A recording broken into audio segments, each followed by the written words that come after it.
एक दिन एक बुजुर्ग डाकिये ने एक घर के दरवाजे पर दस्तक देते हुए कहा, चिट्ठी ले लीजिए। आवाज सुनते ही तुरंत अंदर से एक लड़की की आवाज गूंजी, अभी आ रही हूँ, ठहरो। लेकिन लगभग 5 मिनट तक जब कोई न आया तब डाकिये ने फिर कहा, अरे भाई, कोई है क्या? अपनी चिट्ठी ले लो, मुझे और बहुत जगह जाना है, मैं ज़्यादा देर इंतज़ार नहीं कर सकता। लड़की की फिर आवाज़ आई, डाकिया चाचा, अगर आपको जल्दी है तो दरवाजे के नीचे से चिट्ठी अंदर डाल दीजिए, मैं आ रही हूँ, कुछ देर और लगेगा। अब बूढ़े डाकिये ने झल्लाकर कहा, नहीं, मैं खड़ा हूँ, रजिस्टर्ड चिट्ठी है, किसी का हस्ताक्षर भी चाहिए। तकरीबन 10 मिनट बाद दरवाज़ा खुला। डाकिया इस देरी के लिए खूब झल्लाया हुआ तो था ही, अब उस लड़की पर चिल्लाने ही वाला था, लेकिन दरवाज़ा खुलते ही वह चौंक गया और उसकी आंखें खोली की खोली रह गई। उसका सारा गुस्सा पल भर में फुर्र हो गया।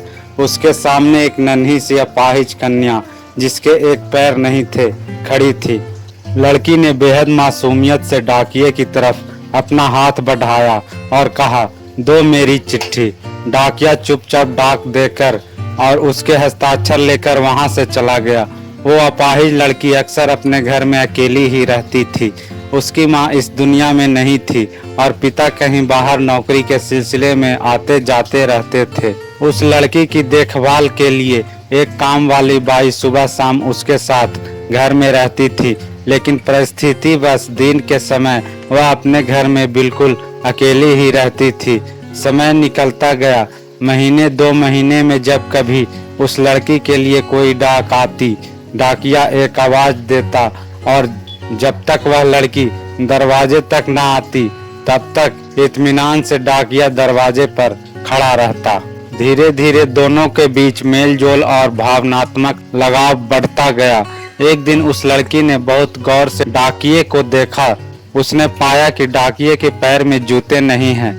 वह हमेशा नंगे पैर ही डाक देने आता था। बरसात का मौसम आया। फिर एक दिन जब डाकिया डाक देकर चला गया तब उस लड़की ने जहां गीली मिट्टी में डाकिये के पांव के निशान बने थे, उन पर कागज रखकर उन पांवों का चित्र उतार लिया।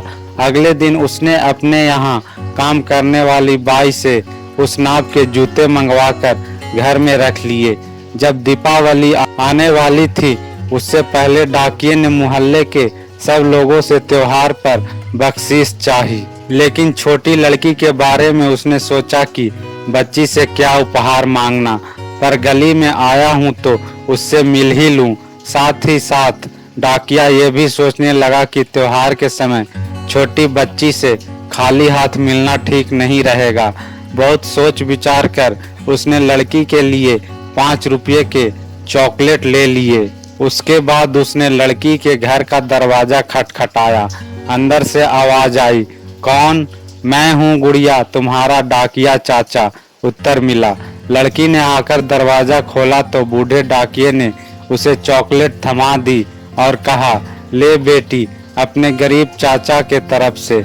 लड़की बहुत खुश हो गई और उसने कुछ देर डाकिये को वहीं इंतजार करने के लिए कहा।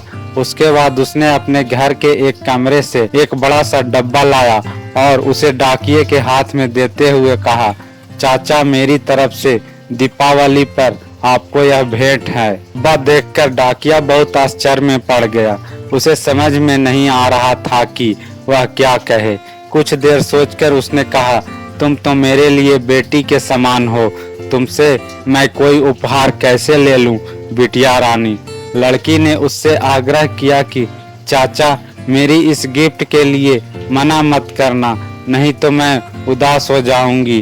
ठीक है, कहते हुए बूढ़े डाकिये ने पैकेट ले लिया और बड़े प्रेम से लड़की के सिर पर अपना हाथ फेरा, मानो उसको आशीर्वाद दे रहा हो।